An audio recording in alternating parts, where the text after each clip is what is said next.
Hello friend, compound interest हमारी problem है।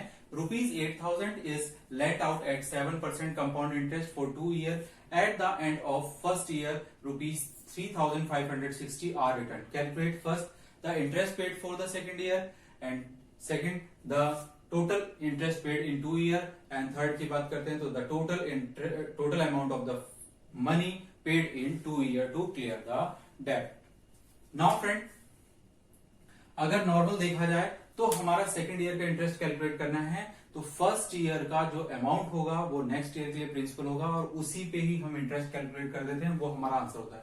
But for this case when you return some money after end of first year, तो means उस केस में आपका जो अमाउंट होगा उसमें से ये रिटर्न वैल्यू माइनस हो जाएगी। उसके बाद जो इंटरेस्ट कैलकुलेट होगा वो इंटरेस्ट सेकेंड ईयर के लिए होगा।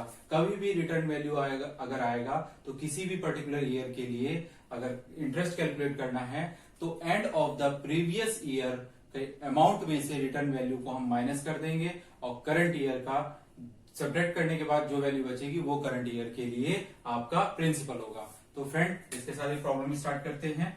तो P is equal to 8,000 rupees, R is equal to 7% and T is equal to 1।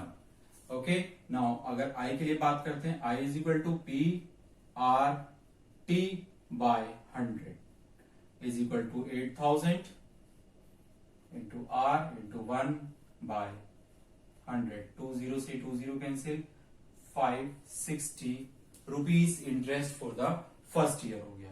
Now अगर ए की बात करते हैं फॉर द फर्स्ट ईयर तो P plus I means 8,000 plus 560 means 8,560 rupees आपका अमाउंट हो गया। बट सेकेंड ईयर के लिए प्रिंसिपल की अगर हम बात करते हैं तो सेकेंड ईयर प्रिंसिपल यानी P is equal to 8,560 minus 3,560 जो अमाउंट आपने रिटर्न कर दिया है। तो इसके बाद जो लेफ्ट अमाउंट बचता है वो बच गया आपके पास 5,000 रुपीज, जो कि नेक्स्ट ईयर के लिए प्रिंसिपल होगा। R आपका same 7% and T equal to 1। Now I के लिए अगर हम बात करते हैं तो I इज इक्वल टू हो जाएगा आपका P यानी 5,000, R मीन्स 7,000 इंटू 1 अपॉन 100। 20 से 20 कैंसिल और ये हो गया आपका 350 rupees interest for the second year. तो friend, first part is clear. Now second part, interest paid in 2 year. तो इंटरेस्ट पेड इन 2 ईयर, तो फर्स्ट ईयर का इंटरेस्ट है 560 रुपीज एंड सेकेंड ईयर का है 350 रुपीज और टोटल हो गया आपके पास 910 rupees interest paid in 2 years. Now third year की बात करते हैं तो थर्ड ईयर में friend the total amount of money paid in 2 year. तो आपको जो टोटल अमाउंट पेड करना है टू क्लियर द डेट, उसके लिए जो आपका ड्यू बोरो अमाउंट है, हम ऐसे लिखें total amount paid in 2 year to clear debt is equal to lent amount plus total interest, तो यानी 8,910 रुपीज आपका टोटल पेड अमाउंट होगा। नाउ फ्रेंड, अगर यहां पर एक चीज और है कि ये रीपेमेंट की वजह से थोड़ा सा अगर कंफ्यूजन आ सकता है तो भी आप इसको देख सकते हो।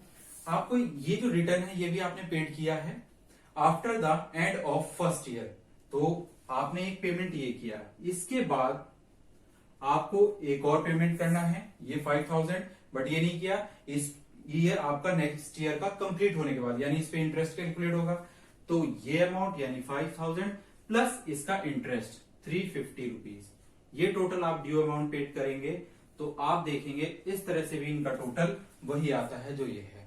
तो कंफ्यूजन होने की कोई जरूरत नहीं है।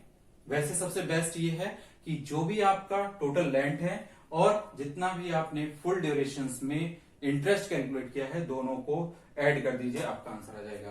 बट रीपेमेंट के कॉन्सेप्ट से देखना है तो उसके लिए ये हो गया।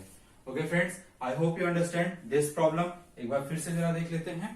पहले हमने फर्स्ट ईयर का इंटरेस्ट कैलकुलेट कर लिया, end of the first year हमने अमाउंट निकाल लिया, एंड ऑफ फर्स्ट ईयर। फिर सेकंड ईयर के लिए प्रिंसिपल निकाला। सेकंड ईयर के लिए प्रिंसिपल आपका क्या हो जाएगा, जो आपने रीपेमेंट कर दिया उसको अमाउंट में से माइनस कर देंगे।